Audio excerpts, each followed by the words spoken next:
who want to exploit the situation.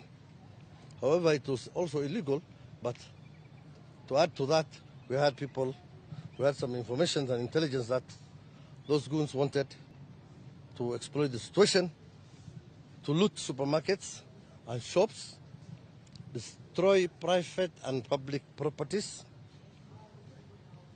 and cause malicious damage to property, and inciting others.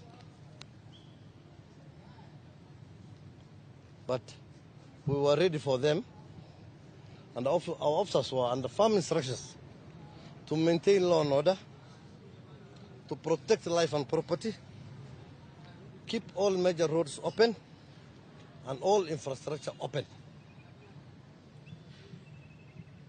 And police will use any necessary means to make sure that there is order. And will use any necessary force as provided in the law to deal with any unlawful assembly and restore order. Although Matatus allegedly say that they were pursuing